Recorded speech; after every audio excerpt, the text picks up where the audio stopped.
what do I need to be able to do in order to be a product manager? Or what are the skills I need to learn? What are the talents I need? How do I learn those things and stuff like that? And so I thought a real interesting topic for the video for this week would be to talk a little bit about what those sort of characteristics are of successful product managers, the things that are really important to doing the job and that are kind of different from the skills that you need for other businesses. So, of course, in the reality world, there's more than five special skills that product managers have, or more than five skills that product managers need. But the criterion that I'm using really is, what do PMs specifically need, product managers? What are kind of hard to interview for and maybe also even hard to learn? One of the reasons that people often don't get into product management until they've been working for a while is because you kind of have to learn some of these things via experience. And also, a lot of these are a little bit hard to show in an interview. And so we can talk a little bit about, or maybe in a future video, about how you might go about doing that. Now, I mentioned there are five, and of course there's more than five characteristics of successful product managers. These are the ones that sort of fit this criteria. There also happen to be the ones, shockingly enough, that are in my book, The Secret Product Manager Handbook, which you can buy. It's all about product management, the things that I've learned over the years that mostly no one told me, so I had to kind of figure them out myself. I think it's a great resource for people that are just getting started, and a lot of people who have read the book who are just getting started in product management have agreed with that. Somebody said it's like having a mentor in a book, so that's pretty nice. I'll be interested if anybody knows why this particular car is on this particular slide. It does relate to the number 5. So let me know in the comments if you know the reason that I've got this car here in the slides. Anyway, let's move along with. So, as I said, I have a set of guidelines about what the characteristics of successful product managers are in my book, and I do have a book. It's called The Secret Product Manager Handbook. And in case you haven't seen me before, my name is Nils Davis. I am a product manager. That's my day job, being product manager. I also do consulting, coaching, training, and all that stuff, and of course podcasting. And so I have a very well-rounded sort of approach to product management. I've been doing it quite a long time. I've learned a lot of things. I put a lot of those things in the book, as I said, and the content tonight is really based on that as well. So let's just move along. So if you take a look at my book, it will talk about a set of critical characteristics and also skills that product managers should have. And I'm going to talk more about the characteristics, although skills tie in as well. The skills, which I don't mention explicitly in this deck, are really about communication, about technical literacy, and about numeracy. But the fact is that communication, that's really super important for product managers and, of course, a lot of other folks in the organization. Not so much typically for your development folks, although it's great if they're good communicators as well, but there's different requirements on us. Of course, technical credibility, which is sort of an important thing for us to have, but it doesn't necessarily mean we have to be really technical. A lot of product managers, of course, come into product management from technical disciplines, but a lot of product managers come into product management who aren't technical, who aren't like professional programmers. In fact, I am pretty technical, but I was never a professional programmer. I had a math degree, which meant that I was somewhat prepared for the quantitative and analytical stuff in product management. But I've never written a program that sold as a product. And you don't have to do that. And I know there's lots of product managers out there who were art history majors or whatever. So the point is you need some ability to talk to the technical folks, but you don't have to be a technologist yourself. And of course, the third thing there is numeracy. That goes with analytical thinking and things like that. Again, you don't have to be an engineer to be numerate, but you do have to know the difference between a million and a billion. Anyway, those are the skills that I think are really important for product managers.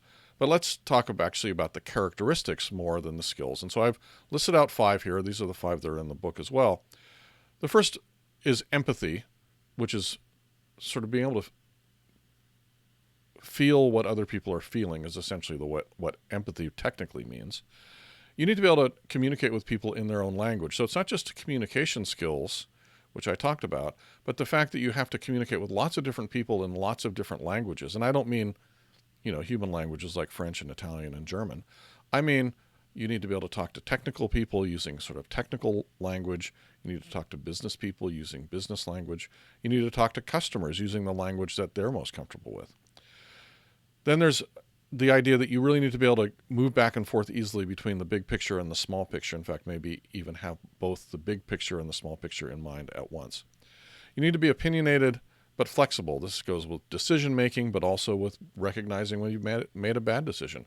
But it also has to do with the next one, which is about mental agility, which is being able to switch context rapidly, to be able to make those switches in communication styles rapidly, and so on.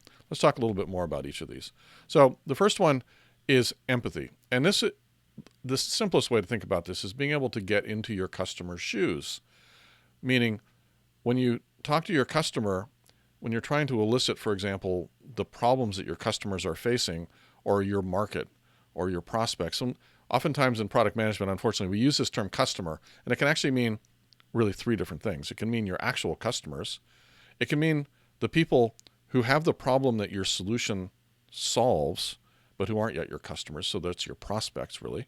And it can also mean the market, the people out in the market who might have a problem that you need to discover in order to figure out what is worth building a solution for. So I talked last week all about my product management framework called the Secret Product Manager Framework. And I talked about some other ones. And that was all about the idea of the basic framework being you need to find some market problems, you need to validate them, and then you create a solution to them, usually working with your development team, and then you take the solution to market. And all of those pieces require being able to put yourself in your customer's shoes, in the market shoes, and of course, everyone else's shoes. Because once you've found a problem in the market, for example, and you think there's a good reason to go solve that problem, you then have to convince some people to give you some funding to build that solution. It might be your executive leadership team, it might be your management, it might be engineering, all these people whom you have to convince. And you don't convince them by giving them the arguments that you feel strongly about. You convince them by giving them arguments that make them feel strongly about it. And that means being able to communicate with them in their own terms. So that's where this whole empathy comes in. It's really all of these directions of communication that we do as product managers. They all involve being able to speak in a way that makes the person we're talking to feel more comfortable, and that requires empathy. So essentially, that's everyone. Everyone is our stakeholder. That's one of the part of the nature of being in product management. Now, related to that is the ability that we have to be able to talk to anyone, and we need to be able to do it in multiple modes. We need to be able to talk one-on-one to everyone in their own language, as I said, and we also have to be able to talk one-to-many. And one of the challenges, of course, one-to-many is that, for example, if you're presenting a program review internally about how your project is working or how your project is going, you're going to have business people in the meeting, you're going to have engineering managers in the meeting, you're going to have salespeople in the meeting. You probably won't have customers in that meeting, but all of those three different organizations, and maybe there's even finance and other organizations as well, you have to be able to communicate the status of your project with all of those folks in a way that they all feel like they're included, engaged, being talked to, having their concerns met and addressed. And that can be very challenging. And there's different techniques for doing it. I actually have a pretty good video about this. It's called How to Make Your Business Presentation 10 Times Better in about an hour. That's the name of the video, but one of the things I talk about in there is how you have to make sure that you're communicating in such a way that everyone in your audience feels like you're talking to them, at least at some point. And the secondary part of that is to make sure that everyone in your audience feels like you're addressing their questions and their concerns. Whether or not they ask those questions or raise those concerns, you still need to address them. And that's really part of this idea of being able to talk to everyone in their own language.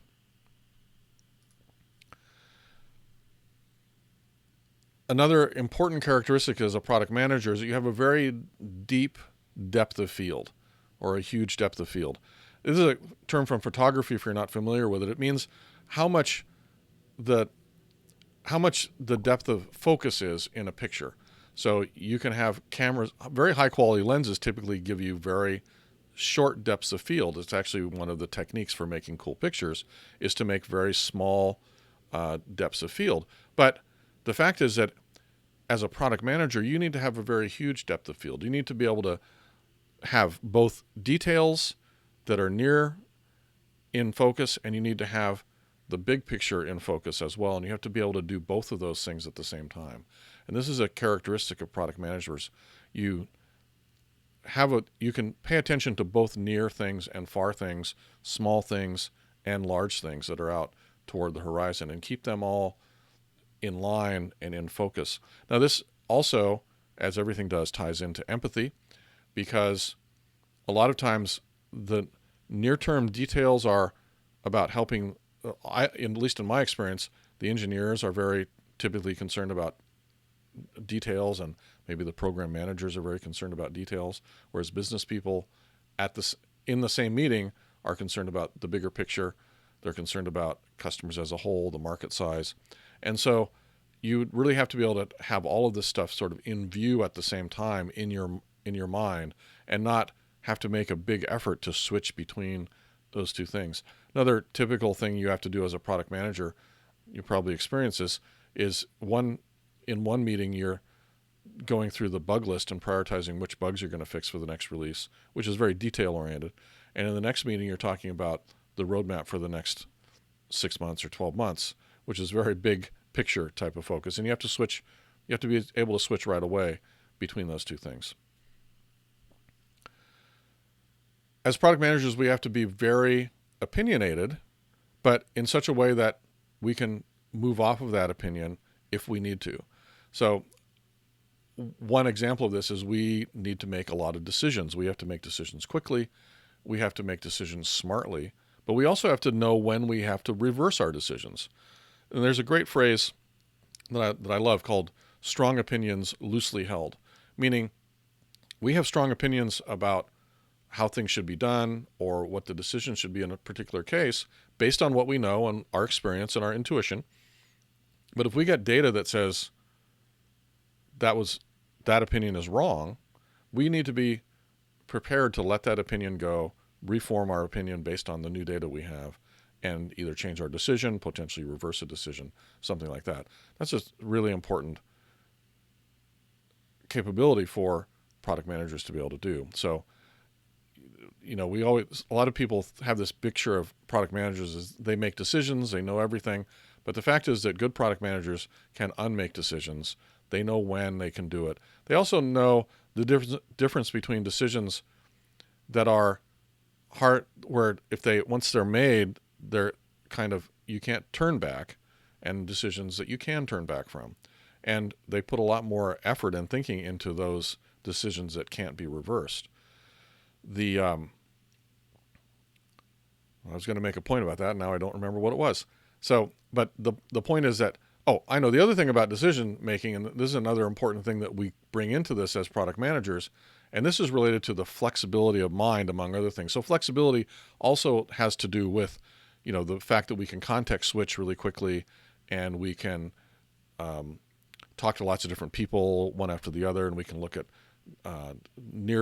details and big picture at the same time. So that's all signs of flexibility. But another thing that reflects flexibility is that when you have a decision to make, maybe you have to decide between two things, it's very valuable to have a flexible enough mind that you can say, well, I wonder if there are other options besides A and B. I wonder if maybe there's a few other options that we can consider, because A and B both seem too stark. Maybe A is going hard down one direction and B is going hard down the other direction.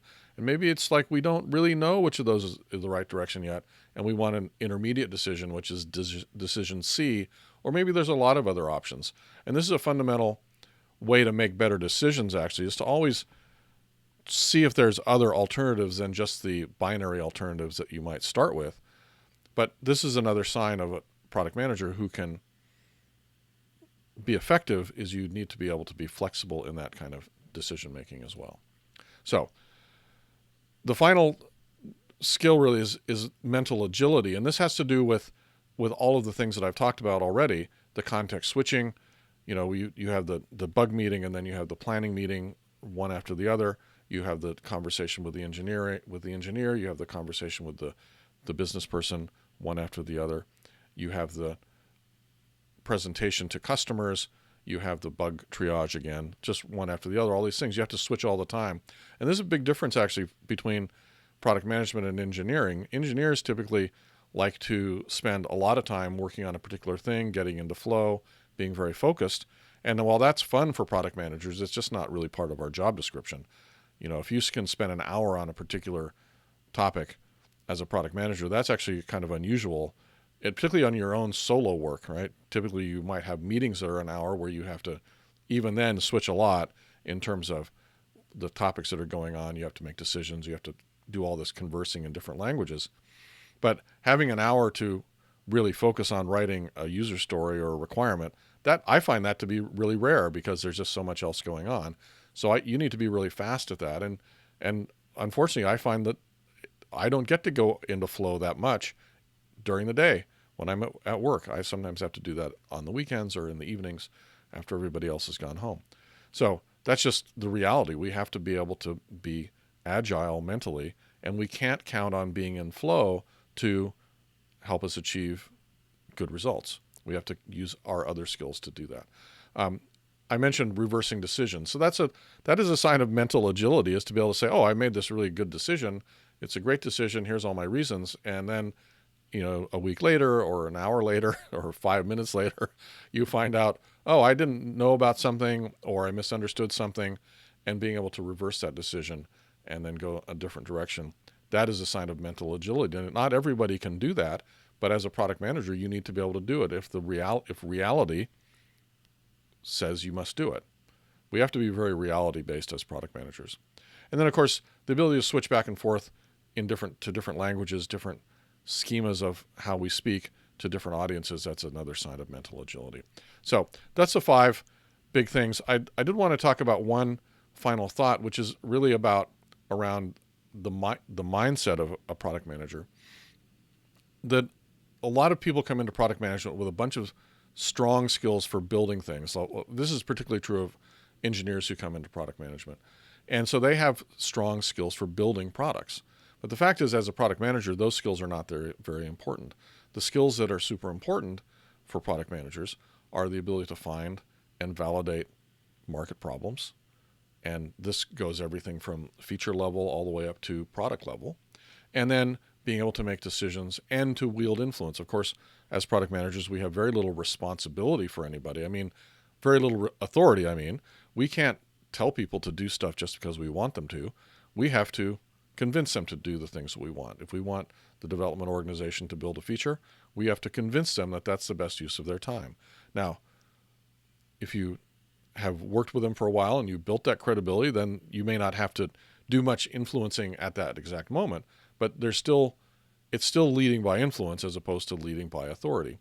And so being able to build up that level of influence, that's a really critical thing that we have to do. The other thing that I think is very interesting about all of these characteristics that I mentioned and this mindset, these are all very difficult things to interview for. It's very hard to tell in an interview whether somebody is good at all these things. You can do a little bit on the communication and being able to talk to different audiences and empathy by having interviewers from different parts of the organization talk to a person. But some of the other ones, the empathy, I think it's sort of easy to fake empathy, unfortunately, in an interview situation. One way that you can elicit a little bit of how empathetic somebody might be is to give them a design task, sort of just to walk through in the interview, for designing something. Like one example I got once was designing a refrigerator for a blind person. And so the reason this will test empathy, assuming the person being interviewed is not blind or not vision impaired, that means they sort of have to transport themselves into the shoes of a blind person and think about what the experiences of a blind person might be like, both in terms of what they might be good at, what might be challenging, and how you might go about creating affordances for a blind person. So I'm using that example, right? A refrigerator for a blind person, but it could be any type of person who's quite different from the person being interviewed, and how you might design a product for that person. And that's a good way actually to elicit some sense of the mental flexibility and the empathetic capability of the person you're interviewing. In terms of agility, I think that's a little harder to tell in an interview. Obviously interviews themselves are taxing from a mental standpoint because you're talking to lots of different people, so you're going to be able to see a little bit of that. But again, these are all skills that are sort of hard to figure out if they really are there from a few hours of interview. If you go back to the communication skills thing, I always ask people for a writing sample. I always ask them to give me something that they themselves have written, or where the final product is very near their own. I always think blog posts are good for this. You can tell very quickly if somebody can write well enough to be a product manager, which is pretty well, but doesn't have to be the best writing in the world, but it has to be organized and have a structure and things like that. Writing sort of exists on multiple different levels in terms of structure. There's the sentence level, there's the paragraph level, and then there's the overall organization level. And you can actually see that pretty quickly when you get a writing sample from somebody, if they can do it. But, I think this is one of the reasons people always ask for things like, 5 years of development experience or 5 years of experience as a product manager. They want people who are developers and things like that when you look at job listings for product managers. And the reason is because a lot of this other stuff is really hard to interview for, whereas you can sort of make a checkbox that says, well, that person's got technical skills if they've been a developer, even though technical skills are not among the most critical for product managers. But it does give you something to hang your hat on. And that's a lot of reasons why all the job descriptions have a bunch of other things aside from the list of things that I've shared in this presentation. So anyway, that's my take on the 5 characteristics. And if you are interested in learning more about me and how I think about product management and how I think you should think about product management, this list of 5 skills in an expanded form is in the Secret Product Manager Handbook, along with a lot of other really great stuff like the Secret Product Management Framework, which, as I call it, and then a lot of stuff about how to find and validate market problems, how to work with your dev team, and how to go to market with your product, which is something that often gets a little bit of short shrift when we think about product management. It's available on Amazon in paperback and in Kindle, and you can go to my website to find links to that. My website is secretpmhandbook.com. You can go to the blog there. There's many articles about this kind of stuff, all kinds of stuff. secretpmhandbook.com/blog. I have a weekly podcast about product management. All the responsibility, none of the authority. You can see the link there. And of course, there's links down below this video to find all of this stuff as well. And of course, my YouTube channel, you can see it because you're watching it. But if you ever need to get back, secretpmhandbook.com/YouTube brings you right to it.